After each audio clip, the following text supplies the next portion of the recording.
오늘 시편은 메시아에 관련된 시편입니다.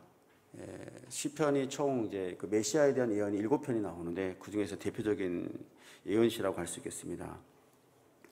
이 시는 다윗이 이제 사울로부터 도망쳐서 광야를 헤매고 다닐 때 기록한 그런 시라고 할 수 있겠는데요. 정말 적들의 공격 속에서 그 처절한 고독과 외로움 속에서 자신에게 도움을 줄 수 있는 상황이 전혀 없는 상황 속에서 오직 하나님만을 부르짖는 그런 다윗의 시편입니다. 동시에 오늘 쭉 이렇게 내용을 보게 되면 시편의 이 말씀들이 굉장히 익숙한 표현들이 많이 나올 거예요. 이제 그 메시아에 대한 예언이시기 때문에 우리들이 많이 접해볼 수 있는 구절들인데, 우리의 죄를 위해서 이 땅 가운데 오셔서 십자가에서 고난을 당하신 예수님, 메시아에 대한 예언이시기 때문에 그렇습니다. 오늘 시편이 좀 길기 때문에 이해를 돕기 위해서 조금 제가 설명을 드리면, 두 단락으로 좀 크게 나눠본다면 1절에서 11절까지의 말씀은요, 정말 도움이 필요한데 외로움과 고독 속에서 하나님께 절규하고 있어요. 그럼에도 불구하고 응답이 전혀 없는 상황에 있습니다. 그런 상황 속에서 처절한 그런 고통과 외로움을 다윗이 지금 경험을 하고 있는 거고요. 물론 이제 메시아에 대한 예언입니다만 그렇습니다. 그리고 12절에서 21절은 이제 적들의 공격, 정말 소나 사자들이 포위하면서 자신을 먹여 삼킬 것처럼 달려드는, 입을 벌리며 달려드는 그 적들을 향해서 정말 자기의 몸도 어떻게 가눌 수 없는 그런 극심한 그 공포감 속에서 하나님 저 좀 살려주십시오라고 다윗이 하나님께 기도하는 그런 내용입니다. 이 모든 내용들은 이제 다윗이 직접 개인적으로 체험한 부분이기도 하지만은 자신의 이런 개인적인 체험 가운데 기도들을 드렸는데, 이 기도가 결국에는 예수 그리스도를, 메시아를 예언하고 있는 시가 된 것이죠. 예수님도 이런 상황 가운데 놓였고 이런 처절한 고독과 외로움들을 경험하셨습니다. 그리고 너무 좀 22편이 굉장히 중요한 것은, 오늘은 이제 십자가에 대한 어떤 고통을 표현하고 있지만은 내일 주일 본문 같은 경우는 예수님의 그런 부활과 승천과 재림까지 표현하고 있거든요. 그래서 22편 통째로 메시아에 대한 생애를 기록하고 있습니다. 그래서 굉장히 중요한 시편이라고 할 수 있겠습니다. 그런 측면에서 오늘 말씀에는 사복음서에서도 자주 볼 수 있는 표현들이 좀 많이 등장하고 있습니다. 1절을 보시면 내 하나님이여 내 하나님이여 왜 나를 버리셨습니까? 왜 이토록 멀리 계셔서 나를 돕지 않으시고 내 신음소리를 듣지 않으십니까?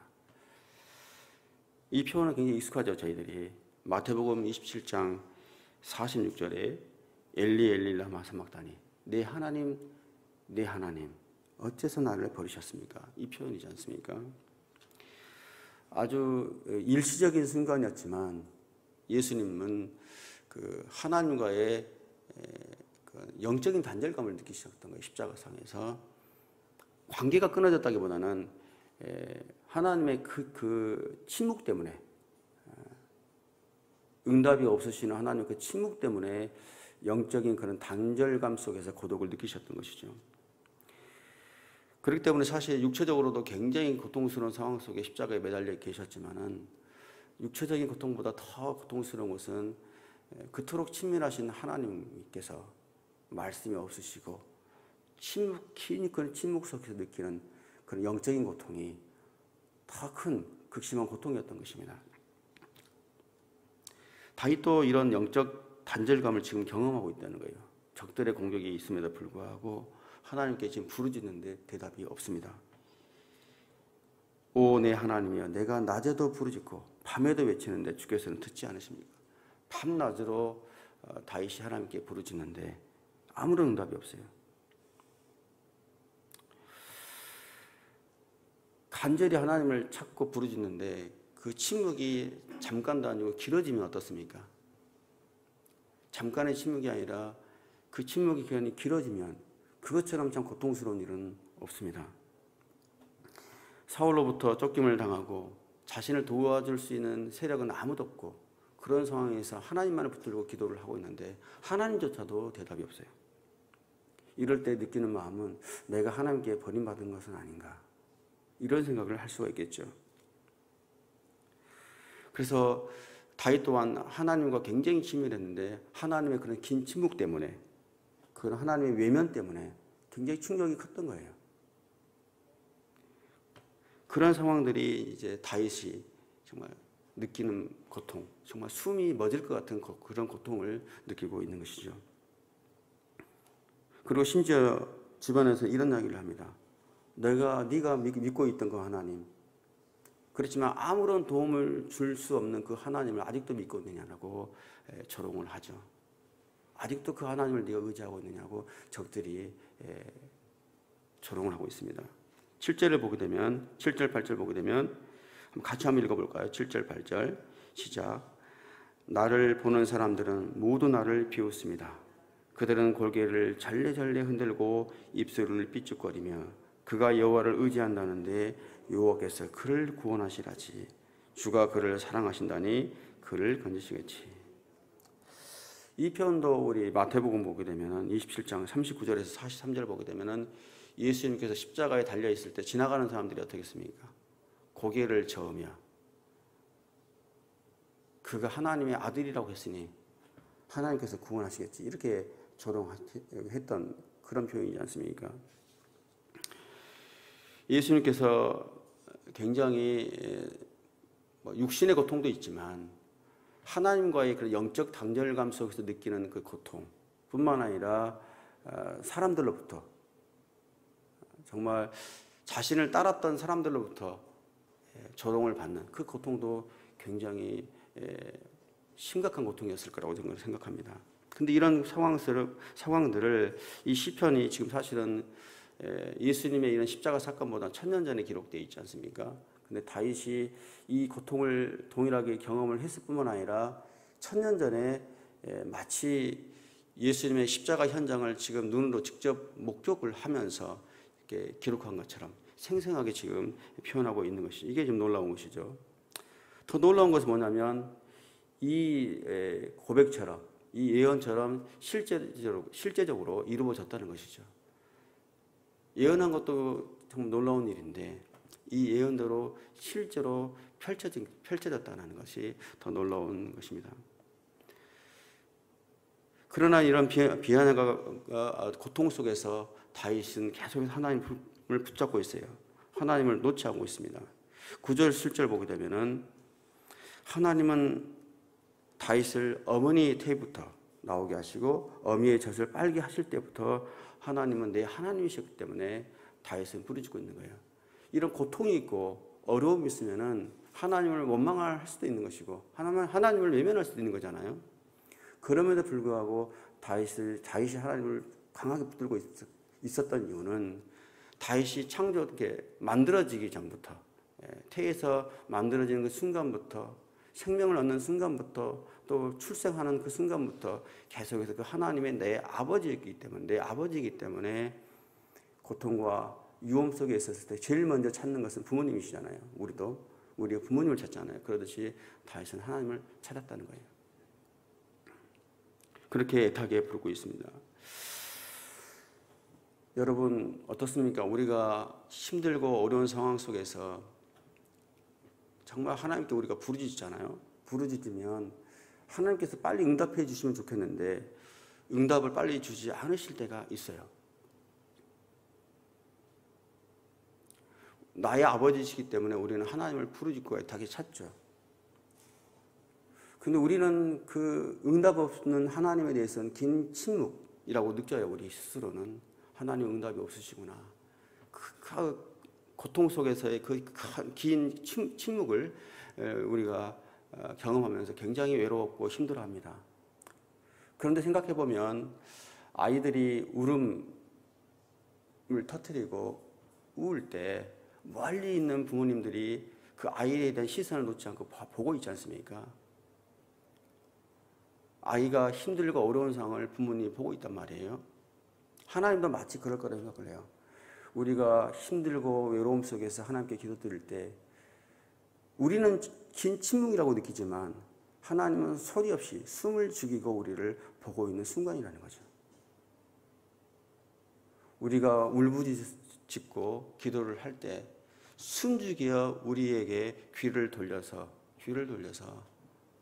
하나님도 세상이 아무리 소란스러워도 아무리 시끄러워도 내 아들, 딸이 울고 있는 저 소리를 부모가 듣고 있듯이 보고 있듯이 그 순간만큼 하나님도 우리를 그 현장을 직시하면서 귀를 돌려서 듣고 있다는 거예요.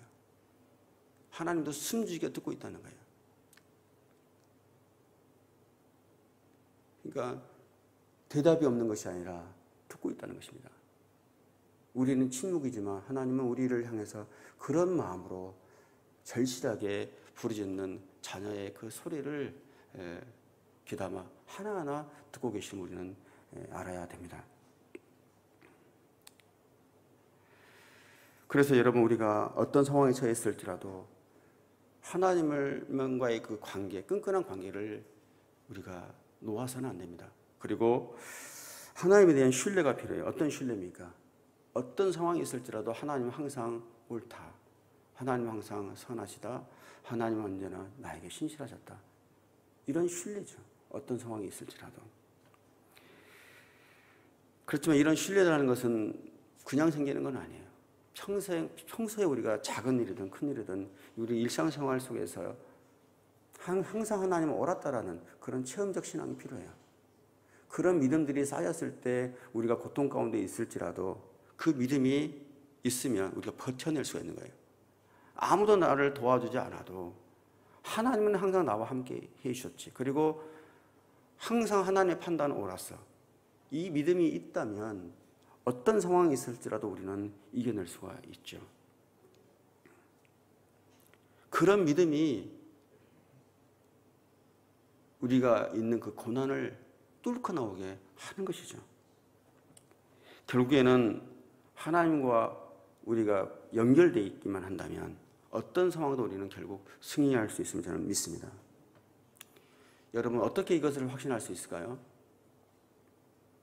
예수님께서 십자가상에서 부르짖었습니다. 내 하나님, 내 안에 어째서 나를 버리셨습니까? 라고까지 외치면서 하나님을 찾았습니다. 그렇지만 하나님은 아무런 응답이 없었어요. 아무 누구도 도움을 주지 않았습니다. 그 부르짖는 예수님께 누구도 응답하지 않았어요. 그래서 결국에는 숨을 거두셨죠. 근데 하나님께서 내버려 두셨습니까? 죽음 가운데 예수님을 일으켜 승리할 수 있도록 하셨습니다. 그러니까 하나님을 붙들고 있다면 결국 승리하게 될 수 있음을 우리는 또 믿습니다.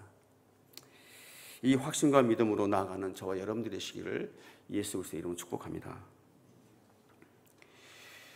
12절에서 21절까지의 말씀을 좀 보겠습니다. 다윗은 자신의 적들을 힘센 소, 또 정말 포효하며 먹잇감을 쫓아 입을 쩍 벌리면서 달려드는 그 사자처럼 이렇게 표현을 하고 있어요. 또 개로 표현하고 있고, 14절, 15절 같이 한번 읽어볼까요? 14절에서 15절 시작. 나는 물처럼 쏟아졌고 내 뼈들은 다 어그러졌습니다. 내 마음은 초가 녹아내리듯 창자 아래로 녹아내렸습니다. 내 힘이 질그릇 조각처럼 말라버렸고 내 혀는 입천장에 붙어버렸습니다. 주께서 나를 죽음의 흙바닥에 두신 것입니다. 다윗이 지금 간절히 아주 애타게 절규하는 모습인데요.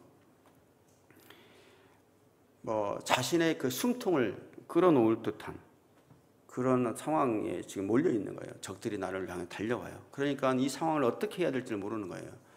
자신의 몸을 어떻게 가누어야 될지도 모르는 그런 위기 속에 그런 극심한 공포감을 느끼고 있는 거예요. 그런 상황 속에서 물처럼 쏟아졌고 뼈들이 어그러지고 내 마음이 초가 내리듯이 창자 아래로 녹아내렸다. 이렇게 표현하고 있습니다. 엄청난 아주 극심한 그 공포감 속의 그 탈진 상태를 경험하고 있는 것이죠. 이 표현도 예수님에 대한 예언이죠. 예수님께서도 십자가에서 정말 물과 피를 쏟아낼 만큼 극심한 그 고통 속에 달려 계셨어요. 그래서 예수님조차도 그 탈수 상태, 엄청난 탈진 상태를 경험을 하셨죠. 그래서 예수님께서 뭐라고 했습니까? 내가 목이 마르다. 그 엄청난 탈수 상태에서 목이 마르신 거예요. 그래서 극심한 탈수 상태 안에서 입에 있는 침깔이 다 말라서 혀가 입천장에 붙어서 떨어지지 않는 거예요. 혀를 움직일 수도 없는 그런 상태에, 그런 탈수 상태에 있었습니다. 그런 상황 속에서 마음은 초가 마치 녹아내리듯이 내렸고 자신의 몸을 더 이상 가눌 수도 없는, 지탱할 수도 없는 심각한 상황에 있었습니다. 그래서 우리가 잘 알다시피 요한복음 19장 34절을 보게 되면은 주님께서 숨을 거두시고 난 다음에 로마 군병이 옆구리에 창을 찔렀죠. 그랬더니 피와 물이 쏟아져 내렸다고 되어 있습니다. 그래서 저는 이제 전에 한번 제가 언뜻 들은 기억이 있어서 피와 물이 쏟아졌다. 어떻게 하면 이렇게 됐나라고 좀 궁금해지더라고요. 오늘 이렇게 시편을 묵상을 하면서 이번 계기에. 그래서 한번 자료를 한번 찾아봤어요. 찾아봤더니 그 예수님의 시신을 예수님 시신을 감싸두었던 저 수위라는 게 있지 않습니까? 수위. 그것이 이제 그 이탈리아의 토리노 성당이 있기 때문에 토리노 수위라고 하는데 그것을 이제 분석한 결과가 있더라고요. 의학적으로. 근데 이제 그 토리노 수위가 정말 예수님의 수위인가 그런 진위 여부분이 있어요. 사실은 그게 확실하다 이런 거는 저희들도 이렇게 장담할 수는 없는데 그렇지만 일단 예수님의 수위라고 생각하고 한번 이렇게 생각해 보고 싶은데요. 그 의학적으로 연구해 보니까 이런 어떤 결과가 나왔어요. 십자가를 짊어지시다가 예수님의 오른팔이 먼저 탈골이 된 거예요. 탈골이 돼서 밑으로 10cm 정도 내려와 있었고, 그러니까 십자가를 짊어질 수가 없었죠. 그래서 탈골이 된 상태에서 예수님께 십자가에 이렇게 못에 박혔기 때문에 그 무거운 몸을 양손이 지탱을 해야 되는데 한쪽이 아무래도 처지겠지 않습니까? 그러다 보니까 그 쇄골하 동맥이라고 하더라고요. 심장 옆에 쇄골하 동맥이 파열이 됐다고 해요. 그래서 예수님이 총 6시간 달려 있었는데 그 중에 이제 3시간 동안 십자가에서 달려 계시면서 숨을 들이마시고 내쉴 때마다 그 몸속에서 내부 출혈이 굉장히 심했다는 거예요. 그래서 출혈이 되니까 안쪽에서 밑으로 이렇게 피가 내리겠죠. 창자 밑으로 피가 내리겠죠. 이런 극심한 쇼크 상태가 되니까 뇌 척수액이라는 게 있다고 해요. 뇌에 물이 있는데 물이 이제 몸속에서 흘러내리는 거예요. 그러니까 그 물까지 이제 창자 밑까지, 옆구리 밑까지 내려와 있는 거예요. 그런 상황 속에서 이제 로마 군병이 옆구리에 창을 찌르니까 피와 물이 쏟아져 내린 것이죠. 그게 이제 의학적으로 그렇게 분석을 해놨더라고요. 피를 많이 쏟게 되면은 이제 피가 없기 때문에 그 저혈량 쇼크 상태에 빠진다요. 그래서 이제 손과 발이 못에 이렇게 박혀 있기 때문에 몸을 지탱하는 상황 속에서 숨을 쉴 때마다 숨이 안 쉬어지기 때문에 몸을 이렇게 들어 올리고 다리도 쉽게 십자가에 못 박혀 있는 상황 속에서 정말 기력이 없으실 텐데 정말 숨을 쉬고 계셨던 3시간 동안은 몸을 올렸다 내렸다 하면서 숨을 쉬었다는 거예요. 근데 이제 저혈량 쇼크 상태이기 때문에 양쪽 팔에 또 한쪽 팔은 빠져 있는 상황 속에서 몸을 지탱해야 되기 때문에 몸이 움직여지지 않는다. 그래서 몸에 경련이 일어난다는 거예요. 몸이 경련이 일어나면은 횡격막 있지 않습니까? 횡격막. 숨을 쉬려면 횡격막이 올라갔다 내려갔다 해야 되거든요. 횡격막이 마비가 된다는 것이죠. 마비가 되기 때문에 숨을 쉴 수 없는 상태에서 질식을 하게 된다는 것이죠. 그게 이제 의학적인 분석 자료였어요. 근데 이런 상황 속에서 생각해 볼 수 있는 것은 예수님 자신도 어떻게 할 수 없는 이 극심한 이 쇼크 상태에서 예수님이 자신을 못 박았던 군병들과 유대인들 향해서 용서를 구했어요. 하나님 저들을 용서해 주십시오. 그리고 심지어 자신의 양쪽에 있는 두 강도를 위해서 기도를 했어요. 기도를 했어요. 그리고 한쪽 강도가 고백을 했죠. 그러니까 마지막 십자가 가운데 있어 십자가에 달려 있는 상황 속에서도 자신을 죽인 민중들을 위해서 기도했고 심지어 한 영혼이라도 구원하기 위해서 복음을 전하고 있었던 거예요. 그가 하나님 나라에 갔잖아요. 한 강도는. 그러는 예수님의 모습을 좀 묵상하게 됐습니다. 이런 상황 속에서 로마 군병들이 어떻게 했습니까? 18절에 보게 되면 18절 보시면요. 자기들끼리 내 옷을 나누고 내 속옷을 두고 제비를 뽑았다 이렇게 됐습니다. 예수님은 이런 고통 속에서 우리 죄를 용서하시고 하나님께 용서를 구하고 있는데 우리 인간들의 모습은 이렇다는 거예요. 참 비통한 상황이죠.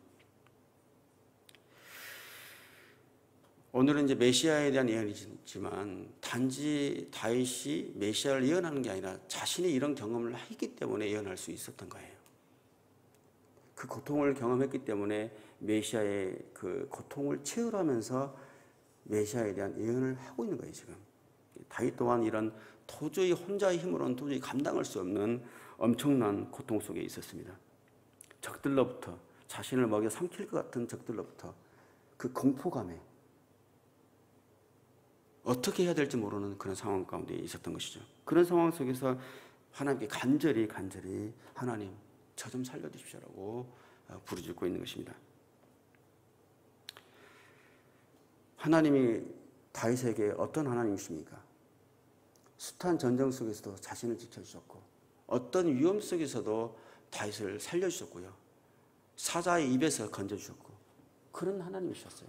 그런데 문제는 뭐냐면 정말 지금 죽을 것 같은데 지금 정말 하나님이 필요한데 이 순간만큼은 하나님께서 침묵하고 계신다는 거예요. 하나님은 그런 하나님이 아니신데 나를 항상 붙들어 주셨는데 나를 항상 구출해 주셨는데 정말 지금이야말로 하나님이 필요한데 이 순간만큼은 하나님께서 침묵하고 계신다는 거예요. 이게 너무 고통스러운 거예요. 어느 때보다도. 그런 답답한 상황 가운데 다윗이 지금 놓여 있는 것입니다. 여러분은 이런 상황을 여러분 당한다면 여러분 어떻게 하시겠습니까? 항상 나를 도와주셨는데 지금 제일 힘든데 정말 지금 외로운데 아무도 나를 도와줄 수 있는 사람이 없는데 하나님밖에 없는데 하나님조차도 나의 응답이 없을 때 나는 어떻게 해야 됩니까?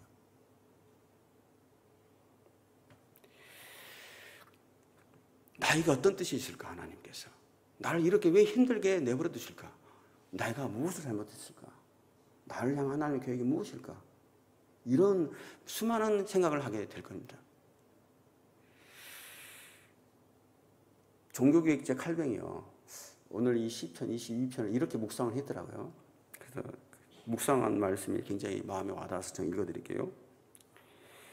다윗은 가깝게 느껴지는 환난, 지금 굉장히 환난을 닥치고 있잖아요. 환난과 멀리 느껴지는 하나님, 아주 멀리 느껴져요. 하나님 사이에서 현실은 너무나 절망적이라는 거예요. 너무나 절망적이지만 오히려 더 뜨거운 마음으로 하나님께 기도했다. 오히려 더 뜨거운 마음으로 하나님께 기도했다. 이렇게 이 시편을 묵상을 했더라고요. 지금 당장 코앞에 닥친 현실은 굉장히 무서워요. 두려워요. 그렇지만 더 힘든 것은 하나님의 손길은 더 멀리 느껴진다는 게 더 힘든 거예요. 이런 절망적인 현실과 상황 속에서 이 막막한 상황 속에서 다윗이 선택한 것은 하나님께 기도했다는 거예요. 하나님께 원망을 선택한 것이 아니라 하나님께 기도하기로 선택했다는 거예요. 이게 중요한 거죠. 여러분 소망이 보이지 않으세요? 그렇다면 그냥 절망적인 그 심정을 있는 그대로 하나님께 기도해 보십시오. 또 혹시나 요즘에 고통스러운 일을 당하고 계십니까? 울어도 좋고 신음하는 목소리로 하나님께 있는 그대로를 하나님께 고백해 보십시오. 아픔 그대로 하나님께 고백하면서 기도하십시오. 또 여러분 혹시나 낙심되는 일이 있으세요? 그럼 한숨을 내셔도 돼요. 하나님 앞에 한숨을 쉬어도 돼요. 솔직한 심정으로 다윗처럼 기도하는 게 중요합니다. 어떤 기도해도 좋습니다. 사탄의 목표는요, 우리를 어려운 환경에 빠지게 하는 게 하나님 그 사탄의 목표가 아니에요. 사탄은 우리를 축복처럼 느끼게 할 수 있는 환경을 주기도 하고요, 어려운 환경도 주기도 해요. 우리를 어렵게 만들고 심각한 고통 가운데 빠지게 하는 것이 사탄의 목표가 아니라 그 상황 속에서 기도를 못하게 하는 게 사탄의 목표입니다. 그 상황 속에서 하나님을 원망하게 하는 게 사탄의 목표예요. 그렇기 때문에 우리가 사탄을 승리할 수 있는 방법은 내가 슬프나 기쁠 때나 어떤 상황 속에서라도 기도하면 됩니다.